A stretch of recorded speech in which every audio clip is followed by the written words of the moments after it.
Flavie, j'espère que vous allez bien. Aujourd'hui on se retrouve pour de nouvelles histoires de Noël. C'est parti, ne perdons pas plus de temps. Ne perdons pas plus de temps. Et commençons à lire les petites histoires. En dessous de la porte. Une nuit de Noël, l'écrivain Julien Green quitta son bureau après avoir longuement écrit. Un peu plus tard, quelque chose l'incita à y retourner. Par-dessous la porte, il vit de la lumière alors qu'il était certain d'avoir éteint toutes les lampes. Il ouvrit et, tétanisé, distingua une silhouette penchée sur les pages tout récemment noircies. Green fit demi-tour, puis, sans voulant d'avoir été couard, revint dans la pièce.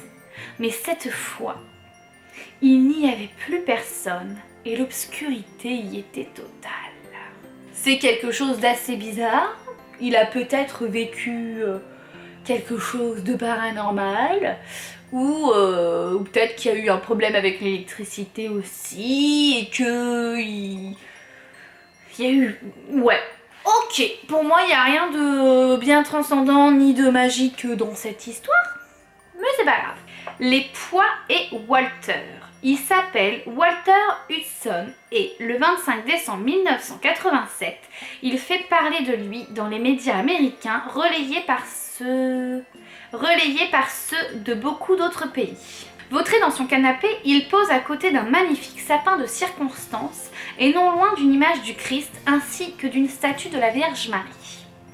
En pesant 397 kilos, cet habitant de Hampstead, dans l'état de New York, est l'homme le plus gros du monde. Et pourtant, la fête de Noël a été pour lui l'occasion de célébrer une victoire d'importance. Car en 3 mois, Walter a considérablement maigri. Au plus haut de ses abus de nourriture et de boisson, sa balance a affiché 544 kilos.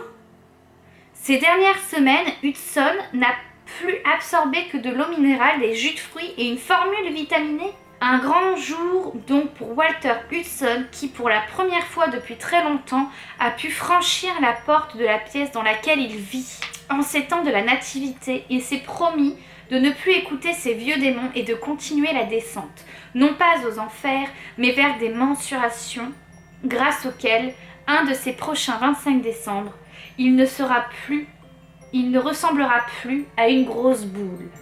Alors bon, en termes de l'écriture, bon voilà, c'est pas tellement... La fin n'est pas tellement... Enfin, bref. Mais par contre, mais c'est énorme, énorme, énorme. Alors déjà, je ne pensais absolument pas qu'on pourrait encore... vivre entre guillemets, parce que je pense qu'à ce poids-là de 580 kilos, donc quasiment 600 kilos, je pense qu'on ne vit plus, hein, clairement, hein, on reste alité. Et à mon avis, on a des problèmes, de très très forts problèmes physiques et des très très forts problèmes de santé.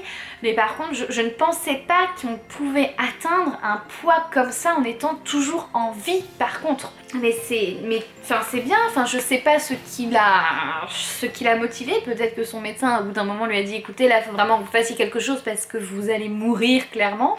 Mais en tout cas, il a eu une très bonne motivation. Après, bon bah j'espère qu'il a aussi été suivi de près, parce que bon bah changer complètement un repas, enfin toute une alimentation malsaine en quelque chose de sain et d'un coup, c'est peut-être pas spécialement bon. Donc si vous avez par exemple vous envie de perdre du poids, même si vous en êtes pas à des kilos comme ça, mais si vous avez envie de perdre un petit peu de poids, il ne faut pas tout arrêter d'un coup, parce qu'en fait ça sera un véritable choc pour votre corps. Il faut quand même du sevrage aussi dans l'alimentation.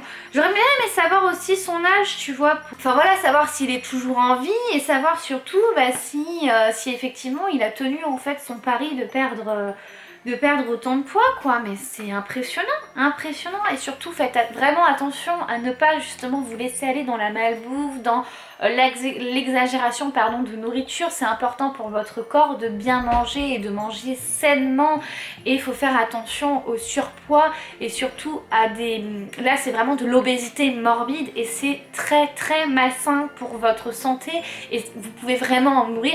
Comme à l'inverse, tomber dans l'anorexie, c'est pareil, vous serez en très très forte carence et c'est aussi très dangereux pour votre santé psychologiquement, physiquement, et vous pouvez aussi en mourir. Donc si jamais vous rencontrez ce genre de problème, surtout allez vraiment voir un psychologue, des diététiciens, pardon, et puis bah voilà, franchissez le cap comme Walter, de prendre, et comme beaucoup d'autres personnes, de prendre soin de vous et de vous soigner, car on en guérit de ces choses-là. C'est compliqué, mais on en guérit, et vous verrez que la vie, elle vous attend. Il y a quelque chose de merveilleux qui vous attend, pardon, comme Walter, derrière les portes de son appartement certainement. Et voilà, faut se battre. La vie, elle mérite d'être vécue, et d'être vécue le plus sainement possible. C'est quand même une histoire qui là pour le coup qui est impressionnante, et qui pareil c'est une bonne leçon de vie, et je pense que cet homme a dû vraiment être très heureux la première fois qu'il est sorti, pardon, de la pièce dans laquelle il était resté, on va dire, ancré pendant beaucoup d'années. J'espère qu'aujourd'hui il aura su retrouver une vie normale. Demain, il y aura peut-être qu'une seule histoire, parce que là j'en ai passé une qui est très longue, mais la dernière fois j'en avais passé une aussi qui était hyper longue, que j'avais lue, enfin bref, ça avait duré 3 plombes la lecture, et du coup je ne vous l'avais pas mis en vidéo, parce qu'en plus de ça, c'était pas du tout une histoire, enfin elle m'avait beaucoup énervée cette histoire, il y avait rien de magique non plus dedans. Donc je verrai demain, soit je vous lirai qu'une seule histoire, si jamais l'histoire qui est très longue en vaut le détour.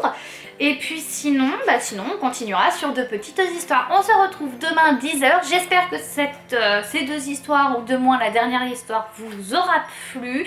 C'est quand même une bonne leçon de vie, parce qu'il faut se battre pour exister, et il faut faire très attention à sa santé, à son alimentation. Enfin voilà, sans tomber dans les excès, bien sûr. Et je suis très contente qu'il y ait des gens qui arrivent à parcourir, à surmonter ces difficultés. Voilà, et à demain, faites ce que vous aimez et faites-le souvent. N'oubliez pas non plus de donner de l'amour autour de vous. Bisous! Juste une autre saison, juste une autre bonne raison. Moi, je